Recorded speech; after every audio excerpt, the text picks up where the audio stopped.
আমি চলে গেছিলাম ফটোশ্যুটে। আর আমার ফটোশ্যুটটা ছিল দমদমে। আর আমার বাড়ি থেকে দমদম যেতে লাগে 1 ঘন্টা। আর আমি ভিডিওটা বাড়ি থেকে করিনি, কারণ আমি ভুলে গেছিলাম। আর আমার একটু ভোলা মন আছে, তাই আমি ভুলে যাই। আর ভিডিওটা তাই মেট্রোতে বসে বসে করছিলাম।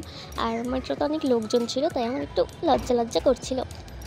আর পাশে একজন খবরের পেপার পড়ছিল, আমি একটু উকি ঝুঁকি মেরে আমিও পড়ে নিলাম। আর চলে এসেছিলাম দমদম মেট্রো স্টেশন। আর কিছুক্ষণ পর আমি নামবো, তারপরে দিদিকে বলবো দিদি আমাকে গাইড করে দেবে কীভাবে যাবো না যাবো। আর আমার খুব খিদে পেয়ে গেছিলো, কিছু খাবার পেলাম না, মানে আমার ইচ্ছা মতন, তাই ডাব খেয়ে নেব। আর এই গরমে ডাব তো খাওয়া ভালোই। আর কলকাতায় যে প্রচুর গরম, এই গরমে কি বলবো। আর আমি চলে এসেছিলাম, দিদিকে ফোন করেছিলাম, দিদি আমি চলে এসেছি। তো দিদি বলে আবার দমদম থেকে তুমি ট্রেন ধরো। আমি তো অবাক, আবার দমদম থেকে ট্রেন ধরতে হবে। তারপরে আমি দমদম থেকে ট্রেন ধরে আবার দমদম ক্যান্টনমেন্টে, যে উচ্চারণটা ঠিক হয়েছে তো, মনে হয়েছে, তো সেখানে চলে গেছি। এখান থেকে অনেকটা পথ হেঁটে হেঁটে যেতে হবে। আমি মানুষজনকে বলতে বলতে যাচ্ছিলাম কোথায় কী, 2 নম্বর গেটটা কোনটা। আর আজকে বৃষ্টির কথা বলো না, এতদিন বৃষ্টি হয়নি। কলকাতায় বৃষ্টি হয় না, 2-3 মিনিটের বৃষ্টি হয়। আর আজকে আমি যাচ্ছি শ্যুটে, তাই আমাকে দেখে মনে হয় এত বৃষ্টি পড়ছে। আর এদিকে ছিল দিদিটা, যে আর একজন ফটোশ্যুট করবে, তো সেই দিদির সাথে দেখা হয়ে যায়, তো আমরা দুজন একসাথে যাচ্ছিলাম। আর এদিকে আমি স্টুডিওতে চলে এসেছি, অনেক খোঁজাখুঁজির পর স্টুডিওতে চলে এসেছি ফাইনালি। আর এসে আমার খিদা পেয়ে গেছে, তাই এখন কেক খাচ্ছি। খুব খিদা পেয়ে গেছিলো, মানে এত খোঁজাখুঁজি, মানে জানতাম না, মানুষকে বলতে বলতে আসতে খিদা পেয়ে গেছে। তো এখন কেক খেয়ে নিচ্ছি। আর এখন এসে দেখি কেউ আসেনি, আমরা দুজন ছাড়া।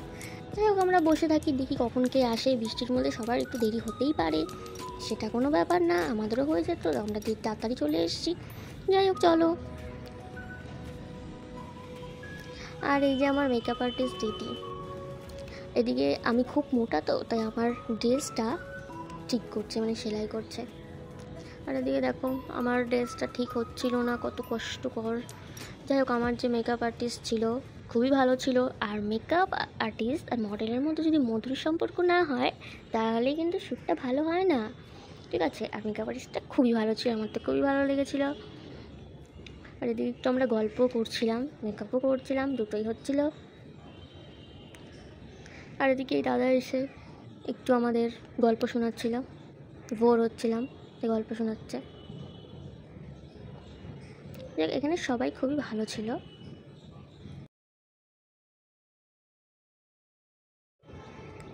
আর এদিকে আমার আজ হয়ে গেছে, বেস্টটাও হয়ে গেছে, ঠিক আছে। আর কেমন লাগছে আমাকে বলো, আমাকে তো বাচ্চা বাচ্চা লাগছে, আর তোমাদের কেমন লাগছে আমি তো সেটা জানি না। আর আমাদের লাঞ্চে চলে আসছে, আমরা লাঞ্চ করে দিচ্ছি চিকেন বিরিয়ানি। আর আমাদের খিদা পাই তো বলো, খাবো তো। আর আমাদের শ্যুটও শেষ হয়ে গেছে, এখন বাজে রাত 9টা। আজকে অনেকটা দেরি হয়ে গেছে, যে বললামই বৃষ্টির জন্য সবার আসতে দেরি হয়ে গেছে।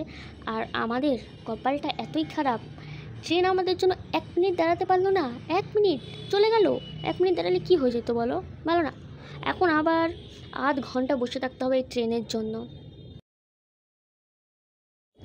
আর দিদিকে বলছিলাম চলো দিদি মেলা থেকে ঘুরে আসি, আবার নিজের মনে হলো এক্সাম আছে না পরশুদিন থেকে, তুই আবার মেলাতে যাবি, হ্যাঁ এত স্ফূর্তি তোর মনে, তাই আর মেলাতে গেলাম না। ট্রেনে উঠে গেছি, আর ট্রেনটা তো ভিড় ছিল না, বেশি লোকজন ছিল না, তাই একটু সুখ দুঃখ করে ভিডিও বানাচ্ছিলাম আর সুখ দুঃখ করে যাচ্ছিলাম। আর কি আর সুখ করবো বলো, 8 মিনিট পরেই তো আমার নামতে হবে, কারণ একটা স্টেশনই আবার দমদম। আর আমি এই ভাবতে ভাবতে যাচ্ছি, আবার মেট্রো ধরতে হবে, আবার বাড়ি যেতে হবে, কখন বাড়ি যাব, কখন গিয়ে পড়বো, এই ভাবছিলাম। আর বাড়ি গিয়ে পড়া হবেই কি না, ঘুমিয়ে পড়বো, এত কিছু আমি ভাবি, আমি অনেক কিছু ভাবি, আমার মনের মধ্যে অনেক প্রশ্ন থাকে। আর এদিকে চলে এসেছি আমি মেট্রোতে, মেট্রোও পেয়ে গেছিলাম সাথেই, ঠিক আছে, বাড়ি চলে যাব। আর আমি চলে এসেছিলাম বাড়ির দিকে, আর 2 মিনিট আমার বাড়ি, ঠিক আছে। আর তোমাদের তো কিছু আমার বলার নেই, তোমরা তো লাইক কমেন্ট কিছু করবে না, খালি দেখবে আর চলে যাবে হিংসুট্টিদের মতন। যাই হোক, তোমরা সবাই ভালো থাকবে, টাটা বাই বাই, আবার দেখা হচ্ছে নেক্সট ভিডিওতে।